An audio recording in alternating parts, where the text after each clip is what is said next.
Bom dia mais uma vez, pessoal. Estamos aqui para gravar mais uma aula agora de literatura, ok? Então, vou aqui abrir para vocês o nosso PowerPoint, ok? Sobre trovadorismo. Antes de mais nada, eu queria agradecer a vocês pela presença, tá bom? Obrigado pelos likes que estão dando aí, entendeu?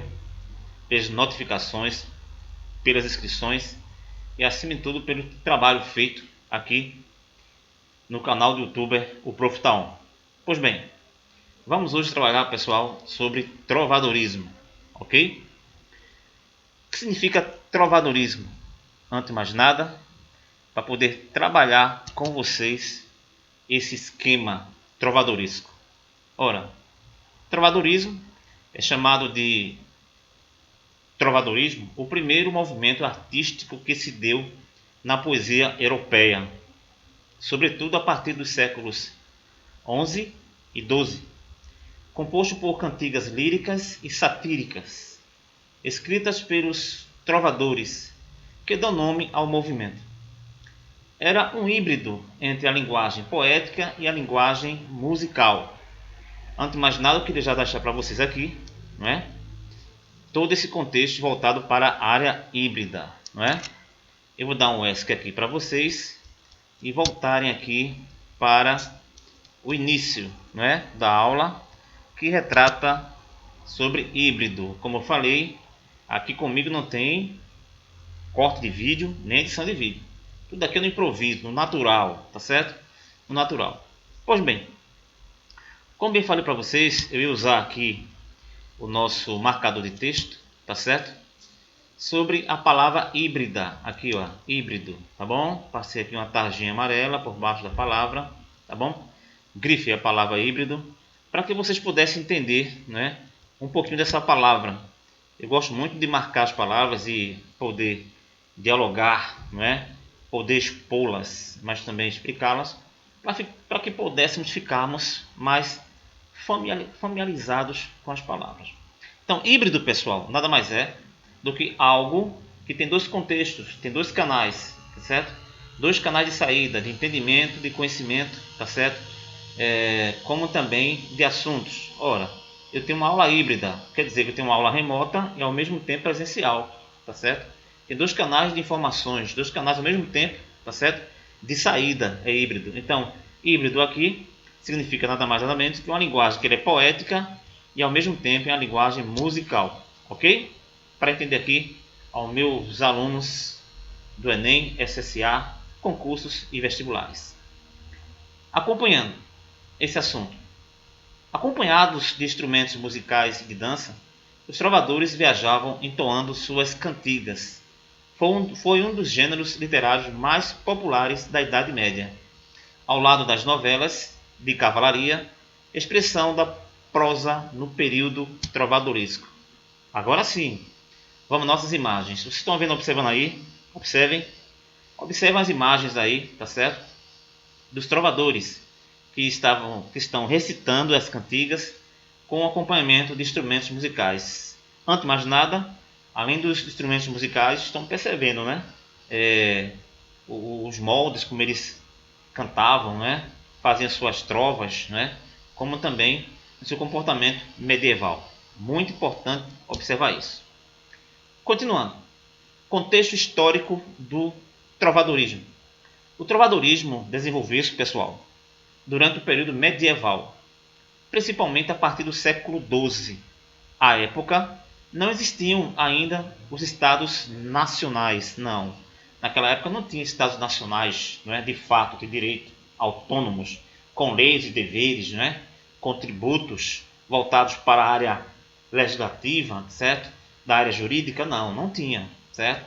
Naquela época, na Europa medieval, as trocas eram feitas através de terras, tá certo? Através de heranças em terras e instrumentos voltados para o feudo. Vocês vão perceber no decorrer do contexto. Mas continuando. A Europa encontrava-se dividida em feudos. Olha o que eu falei. Feudos, certo? O que significa feudos dessa época para os dias de hoje, não é? Grandes propriedades controladas pelos suceranos. Suceranos estes que tinham um valor enorme na época medieval. O valor na Idade Média não era fundamentado no dinheiro, não, mas na posse territorial. Por esse motivo, o cotidiano medieval era marcado por muitas guerras, batalhas e invasões, com o intuito da conquista de território. Estabeleceu-se naquela época, então, uma relação de sucerania e vassalagem. O sucerano, ora, agora a palavra correta, o sucerano era o senhor do feudo, precursor da nobreza europeia. Oferecia proteção aos seus vassalos, que em troca produziam os bens de consumo, cultivavam, fiavam, forjavam as armas. Muita atenção aqui nessa palavra, viu? Vassalagem, tá certo? Vou grifar aqui para vocês, mais uma vez. Vou mudar aqui a cor, não é? A cor aqui do botão, certo? O botão aqui, para vocês entenderem o que significa, tá certo? Vassalagem. Muito usada essa palavra nos feudos, tá certo? Com o meu marcador eu marquei aqui o vassalagem para mostrar a vocês que vassalos na época medieval eram os escravos, aqueles que ficavam nas terras, né? Cultivando para o rei soberano, ok? Então os impostos que eles pagavam eram pelos trabalhos duros nas terras, tá certo? Cultivando, mandando alimentos para o rei, certo? Para o soberano. E eles realmente sofriam muito na época por conta disso. Até hoje, né? Tem muitos escravos que sofrem com isso, né? Na nossa vida atual. Mas, dando continuidade a esse processo, né? Queria trabalhar para vocês o próximo slide. Ainda no contexto histórico, com o declínio do Império Romano, com a caída do Império Romano, a partir dos séculos 4 e 5, o latim vulgar, língua oficial de Roma, passou a sofrer modificações entre os povos dominados. Foi nesse longo período da Idade Média que começaram a surgir as línguas neolatinas, como o português. Pessoal, o português veio do latim, viu? Presta atenção. Muito atento a isso. Como o português, o espanhol, o francês, o italiano, o romeno e o catalão. No entanto, foi apenas no século XIV que o português surgiu como língua oficial. As cantigas dos trovadores foram, portanto, escritas em um outro dialeto, o provençal. Veja como o provençal é muito importante, viu? Essa palavra, mais uma vez aqui, trabalhar para vocês, tá certo? Para que eu possa mostrar a importância aqui, olha, dessa palavra, certo? Grifando ela aqui, provençal, ok? O dialeto usado para dominar no contexto histórico da época medieval. Quem tinha o poder de compor as palavras, de recitar as palavras, de cantar as palavras de uma forma provençal, tinha um poder na época medieval das terras, do reino, tá certo? Dos gigantes suceranos, como também dos soberanos. Ok? Vamos lá. Continuando aqui, próximo slide. Características do trovadorismo. Quais são as características do trovadorismo? As obras do trovadorismo são chamadas cantigas, pois eram escritas para serem declamadas. Não havia cultura do livro da Idade Média. Naquela época não havia cultura do livro, nem livro expresso, nem impresso também, certo? A população era em grande parte analfabeta. Vejam quem tinha o poder, não é, da leitura, da escrita, estava por cima de tudo. E ainda não havia sido inventado o livro impresso, como eu falei. E frequentemente eram acompanhadas de instrumentos musicais, como a lira, a viola, a flauta e outras conjunções de instrumentos musicais em percussão. Enquanto o compositor de origem era chamado de trovador, o músico era chamado de menestrel. Veja essas palavras aqui que vocês vão ter que decorar ou aprender ou observar, tá certo? Tá aqui a tarjinha amarelinha aqui, tá bom? Passar um visto aqui, ó, menestrel, segrel, vamos saber o que é segrel, cavaleiro, tá certo? No tempo da província, tá certo? Como também da Idade Média, do trovadorismo, né? E jogral, né? Além de baladeiras. Vamos ver essas palavras aqui. Eu vou grifar aqui para vocês, né? Direitinho aqui, para ficarmos atentos a essas palavras. Pois bem, vamos lá. Certo, pessoal? Atenção aqui. Vamos continuando. Pois bem, enquanto o compositor de origem era chamado de trovador, o músico era chamado de menestrel. O músico, pessoal, menestrel. Chamava-se segrel, o trovador profissional. Ou seja, o trovador profissional ele é chamado de segrel. Cavaleiro, que ia de acordo com a corte divulgando suas cantigas em troca de dinheiro. Cavaleiro, viu? Da época, certo? E sim, quem tem o poder da música, das cantigas, tem direito a receber seus recursos, certo? Havia ainda o jogral, cantor de origem popular, que interpretava as cantigas de outrem e compunha as suas próprias também. Percebam que jogral, essa palavra ela não é misteriosa para quem é evangélico, para quem vive nas igrejas, tá certo? E observam os jograis que são feitos pelos jovens na época, não é, das congregações, não é, na época de todo o crescimento de origem para os jovens da igreja, não é isso?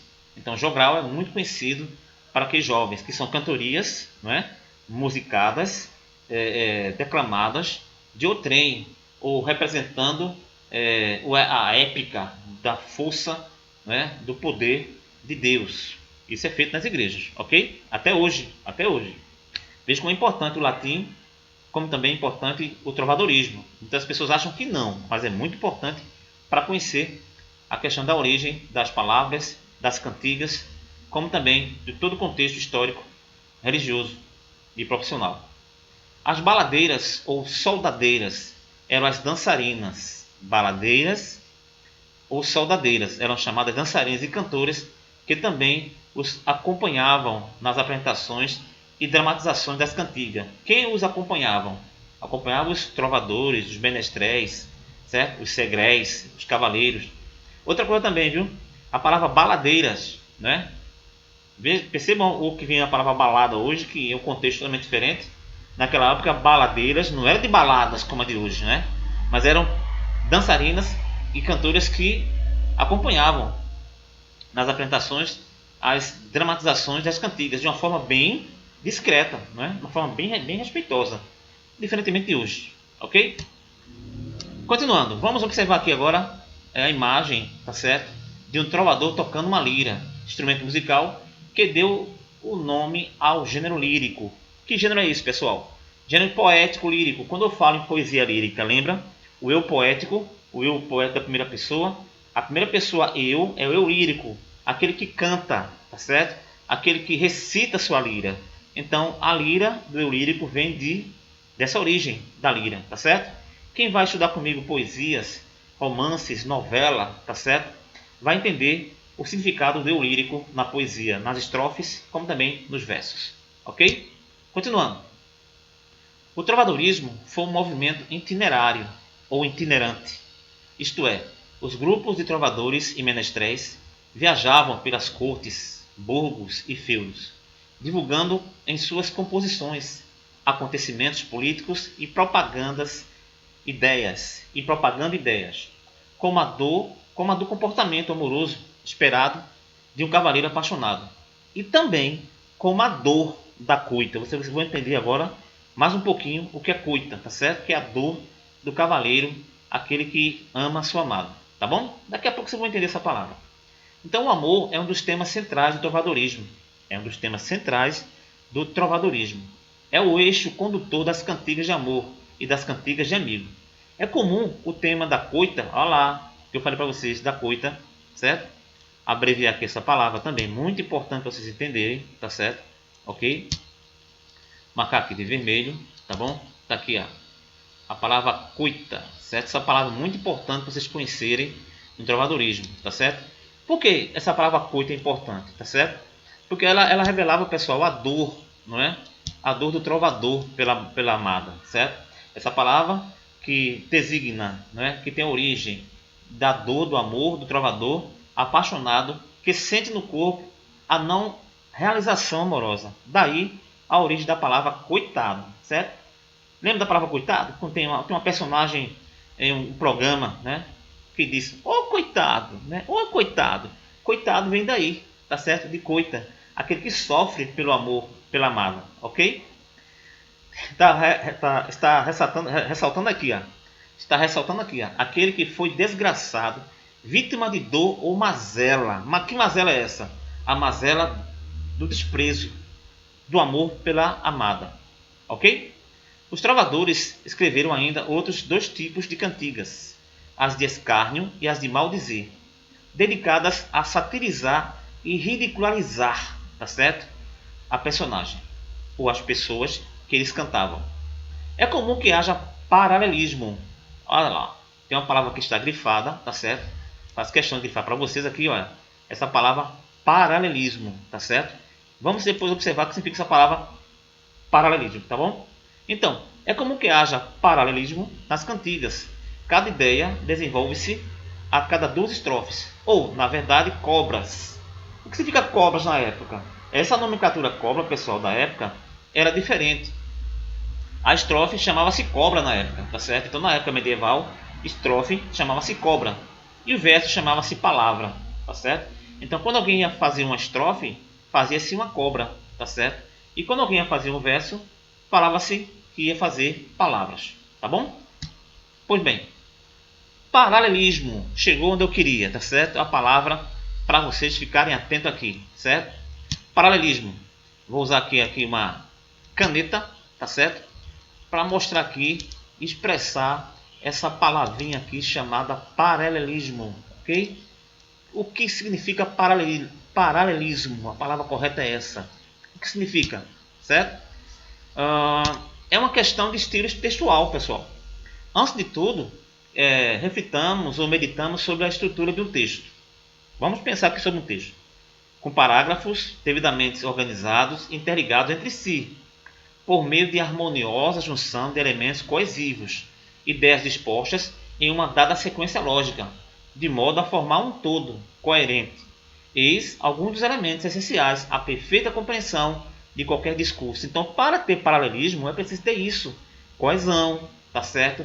É preciso ter coerência, tá certo? É preciso que o texto esteja interligado um com o outro, tá certo? Ou entre si, tá certo? Harmoniosos, conjunção de elementos coesivos, não é isso? E consequência lógica. Isso é a essência do paralelismo, ok? Continuando. Próximo. Trovadorismo em Portugal. Vamos ao trovadorismo em Portugal. O trovadorismo galego-português desenvolveu-se em termos gerais em finais do século XII. Os pesquisadores apontam sua gênese em uma cantiga de Paio Soares de Taveiroz. Repetir o nome do grande Gênese, daquele que criou, tá certo? Cantiga de Paio Soares de Taveiroz, dedicada a Maria Paz Ribeiro, a favorita do rei Sancho I, que viveu entre os anos de 1154 e 1211. É importante, pessoal, salientar que a literatura portuguesa do século XII não possui ainda uma noção de identidade nacional. Não, naquela época não. Por que isso? Vocês vão ver que naquela época, como eu falei a vocês, os reinos eram divididos, certo? E havia muita guerra por dominação de terras, tá bom? Então, continuando aqui nossa leitura, vocês vão observar lá na frente, tá certo? Então, plenamente instituída, o território fazia parte do condado portucalense, olha lá, do condado portucalense e do condado da Galícia, terras dadas como presente de casamento a soldados cruzados que desposaram duas moças nobres na época, ok? Então, só para relembrar, pessoal, no tempo medieval, as senhoras, né, ladies, princesas, né, elas eram dadas como barganha ou como forma de casamento para outros reinos, para que esses reinos dominassem as terras. Tem duas formas de guerra, né, dominação, e também das damas, que eram das ladies ou princesas que eram casadas com os príncipes, para que os reinos fossem, não é, um só. Então tinha muito poder naquela época por conta disso, tá certo? Essa barganha de trocar a moça, a lady, a princesa, por terras ou também por casamentos na nobreza. Muito importante perceber isso na questão medieval.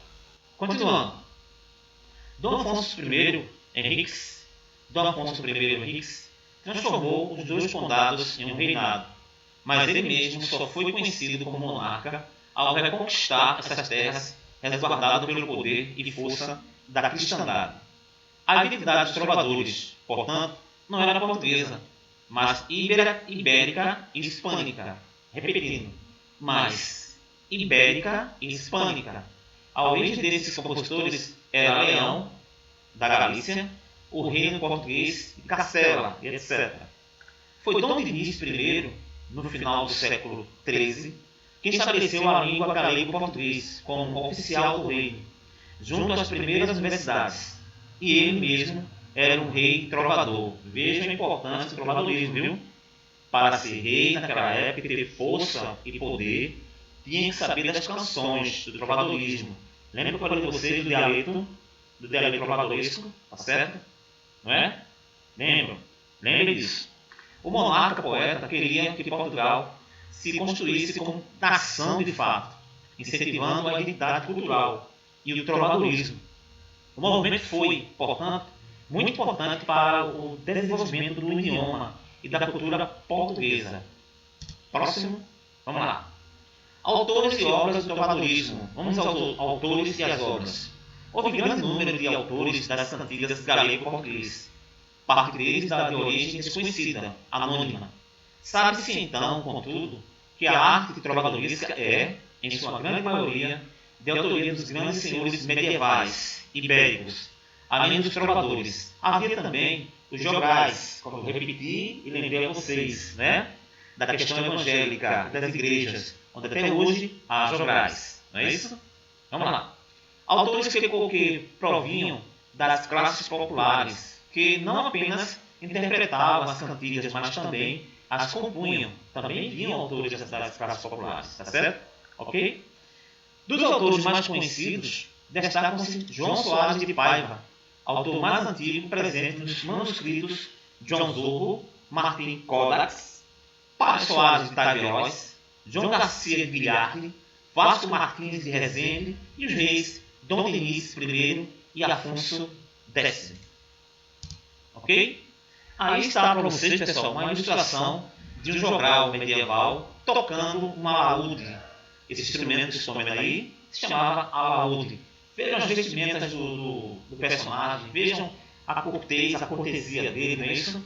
Era comum naquela época ter essa cortesia do cavaleiro para com a dama, do cavaleiro para com seu país, sua nação, tá certo? O respeito, o patriotismo para a sua nação.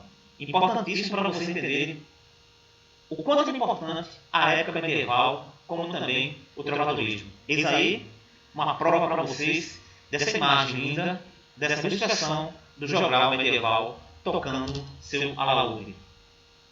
As obras do trovadorismo constituem de pergaminhos e manuscritos. Foi muito importante, pessoal, na época, ter guardado esses pergaminhos e esses manuscritos, porque chegou até nossos dias de hoje, que está compilado nos cancioneiros, certo? Cancioneiros estes que são guardados, né, com muito afinco em vários acervos, tá certo? Então, são mais conhecidos os pergaminhos de Vidal e Charret por possuírem notação musical. Com base neles, foram feitas gravações contemporâneas de algumas cantigas, como Ondas do Mar e de Vigo, de Jogral Martim Codax, permitindo que possamos ouvir as cantigas conforme foram idealizadas por seus autores. Vejam que Martim Codax está aqui também, evoluindo na questão do cancioneiro e das suas obras voltadas para as notações musicais. Viu? Perceba como foi importante guardar essas obras da época. Continuando, próximo slide. Cantigas. O que são cantigas? Ora, as cantigas dividem-se em dois tipos, a lírica e a satírica, tá certo? Cantigas líricas. O que são cantigas líricas? São as de temática amorosa, como eu falei, e possuem dois tipos, as cantigas de amor e as cantigas de amigo. Cantigas de amor, vamos ver o que significa e por que ela é muito importante na época medieval. Cantigas de amor, né, da gênese da poesia amorosa, que surgiria nos séculos seguintes. A cantiga de amor é cantada em primeira pessoa. Lembra que eu falei para vocês? primeira pessoa, tá certo? Então o eu lírico, o eu poeta, aquele que canta, aquele que, né, chama amado no seu amor, ele canta como fosse uma lira, o eu lírico, tá certo? Amoroso, romântico, tá certo? De novela, de cavalaria, tá certo? Então é importante entender que, além disso, o eu lírico ele é muito egoísta. O amor é egoísta, no caso, não é verdade, pessoal? O eu, primeira pessoa, tá certo? Egoísmo do amor único, meu para ti. Então, nela, o trovador, ele, como eu falei, ele declama seu amor por uma dama, geralmente acometido pela coita. Olha o que eu falei da coita, mais uma vez, vou abreviar essa palavra, tá certo? Para vocês não acharem que seja outra coisa, pelo amor de Deus, certo, pessoal? Ok? Coita aqui, olha, vamos lá, coita aqui, essa palavra aqui, vai passar aqui uma, certo? Coita aqui significava dor, não é? Dor, tá certo? Dor do amado pela amada, não é? O dor do amor, não é? A dor amorosa diante da indiferença da amada, ok? Está aí grifado para vocês. A confissão amorosa é direta, tá certo? Então, nas cantigas de amor, a confissão amorosa, pessoal, era direta. E o trovador, comumente, dirige-se à dama como minha senhor. Olha lá. Minha senhor. Perceberam que o senhor estava masculino, mas era a época da linguagem, certo? Da linguagem latina, entre a língua portuguesa, certo? No início da linguagem portuguesa. Então, minha senhor ou minha senhor Formosa, que significava minha senhora ou minha formosa senhora. Em analogia às relações do senhorio e vassalagem medievais, o apaixonado é, portanto, servo e vassalo da amada e anuncia seu amor com insistência e intensidade. Perceberam?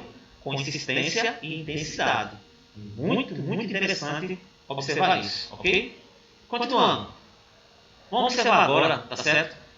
Vou aqui fragmentar para vocês um canto, né, da cantiga de amor, né, pelo amado, sentindo a dor, né, da coita pela amada, tá certo?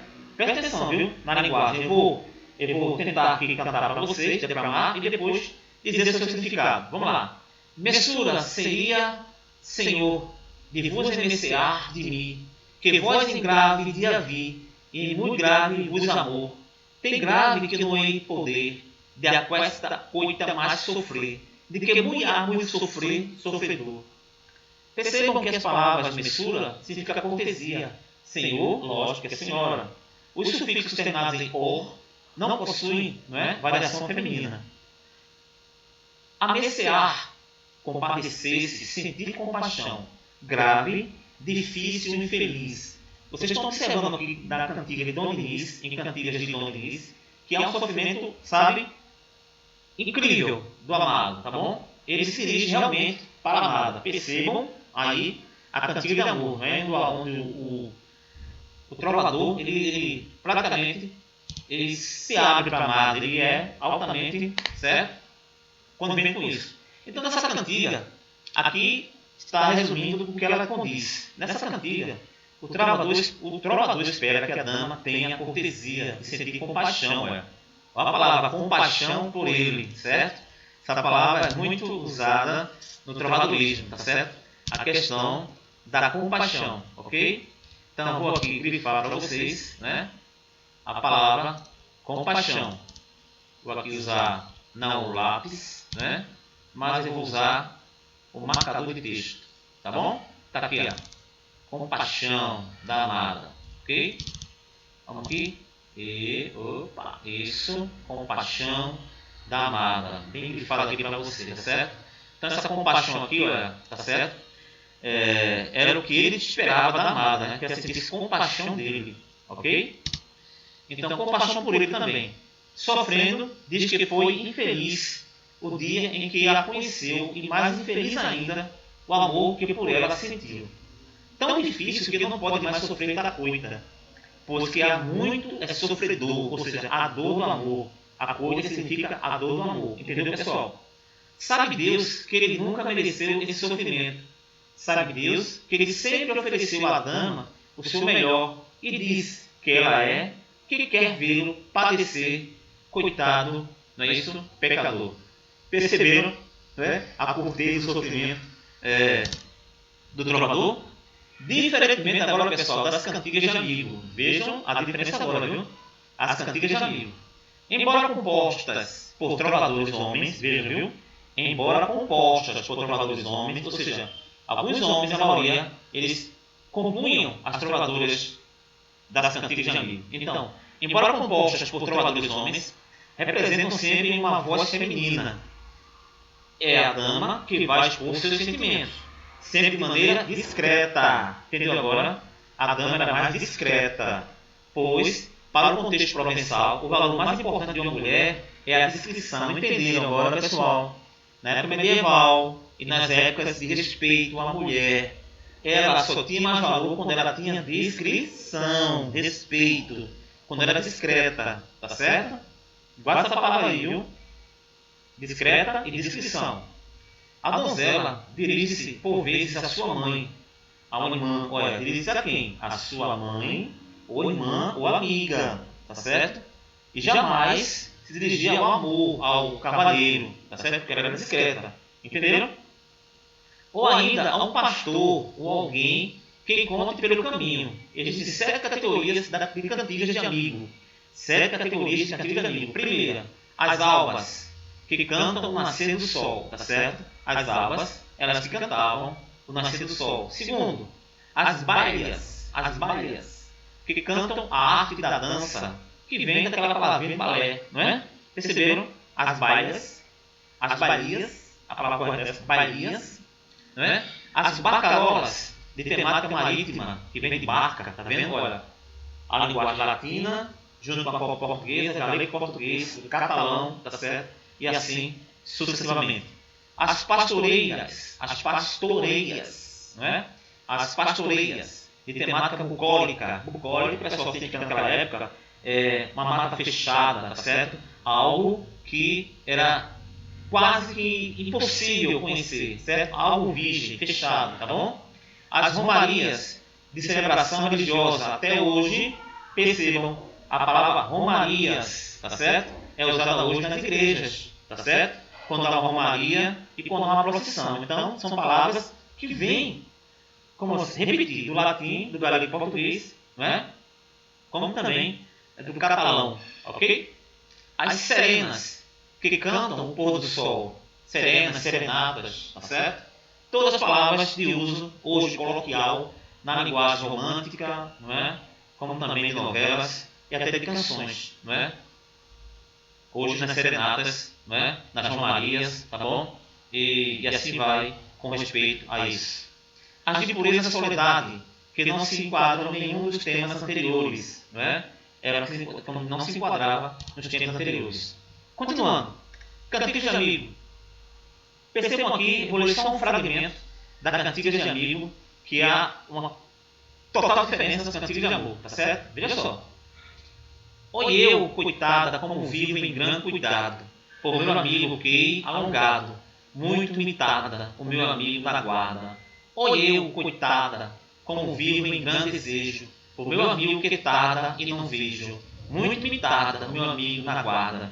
De Sancho ou Afonso X, tá certo? Vejam que essa cancioneira, né? Essa canção, nessa cantiga, verifica-se que a donzela também sofre as penosas dores do amor, da distância entre ela e o amado, oficial da guarda, que há muito não vê, mas percebe-se, não é?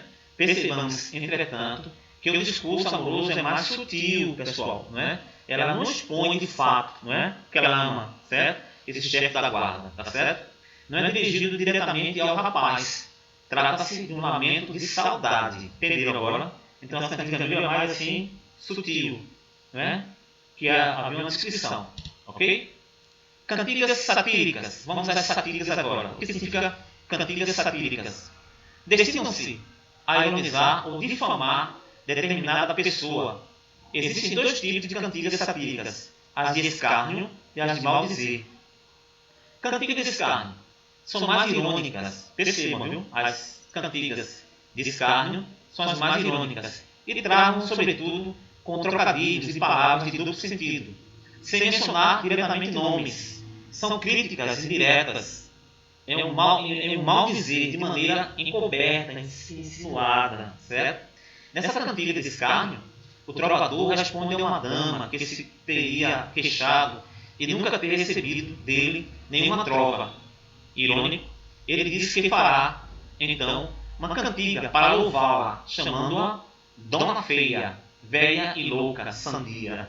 Vejam que o trovador usa esse escárnio, tá certo? De uma forma indireta, tá bom? Ele não expõe totalmente aquela mulher que ele não gostou da atitude dela, né? E vai louvá-la, chamando-a de Dona Feia, velha e louca, sandia. Vamos a um pequeno fragmento aqui, nessa primeira estrofe aqui, desses versos, né? De João Garcia de Guilhardi, cancioneiro dos acervos e das bibliotecas nacionais. Tá bom? Vejam o que ele diz aqui, ó. João Garcia de Guilhardi, nessas cantigas satíricas. Ai, dona feia, foste vós queixar, que vos nunca louve-o meu cantar, mas ora quero fazer um cantar, em que vos loarei todavia, e vedes como vos quero loar, dona feia, velha e sandia. Interessante, não é verdade? Não é isso? Então, são esses fragmentos que vocês têm que entender a diferença das cantigas satíricas para agora as cantigas de maldizer. Veja de maldizer, viu como é que é? São aquelas em que os trovadores apontam diretamente agora. Eles vão apontar diretamente e nominalmente, nominar, certo? O alvo de suas sátiras, de forma propositalmente, de uma forma ofensiva e fazendo uso de vocabulários grosseiros. Aí é mais direto, tá certo? Ok? Vamos lá, nas cantigas de Martins Soares, né? Versão de Rodrigues Lapa, em Crestomatia Arcaica.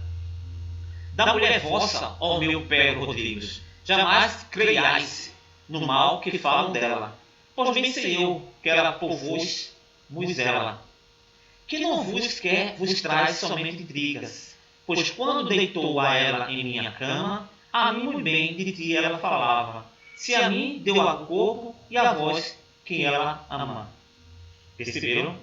Perceberam o mal dizer, né? Mostrando que ela foi ousada, ele expõe para o amigo. Interessante entender a diferença, viu? Das cantigas satíricas para de mal dizer. Continuando, os cancioneiros. As cantigas do trovadorismo, as cantigas do trovadorismo, correto assim dizer, chegaram até nosso conhecimento pelo registro dos cancioneiros. Trata-se de livros, geralmente manuscritos, que são compilados com as letras e, às vezes, notações musicais das canções, além de ilustrações. São três os principais cancioneiros. Primeiro, cancioneiro da ajuda, compilação ou gravação, tá certo? De textos do século XIII. Foi descoberto no acervo ou na biblioteca do Colégio dos Nobres, apenas no início do século XIX, pessoal. Possui 310 cantigas, em sua maioria de lírica amorosa, e permaneceu inacabada, o que é perceptível por possuir iluminuras com as pinturas incompletas, ou ainda apenas com o desenho traçado. Próximo slide. Percebam aí, tá certo? A folha do manuscrito do Cancioneiro da Ajuda, conjunto de poemas escrito no século XII. Olha lá a ilustração, pessoal. Ilustração, tá certo? Da corte, tá certo? Das canções. As letras bem desenhadas, perceberam? As letras bem desenhadas na época, era muito detalhe. Era cheio de detalhes, tá certo? E como também de nobreza, de epopeia, tá certo? De uma coisa épica, não é? De sentido nobre. Muito interessante. Cancioneiro dos acervos ou da Biblioteca Nacional. Manuscrito, compilado ou copiado também na Itália, no começo do século XVI, por iniciativa do humanista Angelo Cloxi.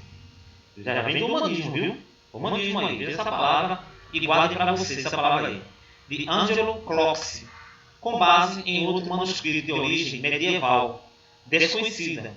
Contém 1560 poemas, pessoal. Vou repetir. 1560 poemas, de cerca de 150 trovadores e menestréis galego-portugueses, compostos entre os séculos XII e XIV, nos gêneros lírica, amorosa e sátira. Cancioneiro da Vaticana, também copiado por Angelo Coloxi, na Itália. Recebe esse nome por ter sido encontrado onde? No acervo ou na biblioteca do Vaticano, ok? É composto por 1.205 cantigas, das quais 138 são de autoria de Dom Diniz. Próximo slide. Agora, dando um resumo para vocês, tá certo? Me perdoe por a aula ser tão extensa, mas eu tenho que passar todo o conhecimento do trovadorismo para vocês. É muito importante entender. Vale para vocês do SSA 2, tá certo? Como também do Enem, em sua maioria, em seu contexto geral, tá certo? Como também dos concursos. Muito importante entender aí o trovadorismo para conhecer depois todo o conhecimento da literatura portuguesa e além brasileira. Vamos ao resumo dessa aula trovadoresca. Primeiro, foi um movimento poético musical correto, foi um movimento poético musical. Segundo, desenvolveu-se na Idade Média, entre os séculos XI e XIV. Terceiro, as composições chamavam-se de cantigas e eram geralmente acompanhadas da música e dança. Verdade, correto. Quarto, cantigas de amor, cavaleiro, declama amor e coita a dama. Coita, pessoal, lembre-se, significa a dor do amado, a dama, certo? Do compositor, do trovador, a dama. Quinto, cantigas de amigo, sempre na voz feminina, verdade, ok? Mas os trovadores, alguns compunham, não é isso? Pela descrição da amada ou da donzela, não é isso? Cantiga de escárnio, ironia e crítica indireta, ok? Cantigas de maldizer, ofensivas e diretas, citando nomes, né? Nominavam as pessoas.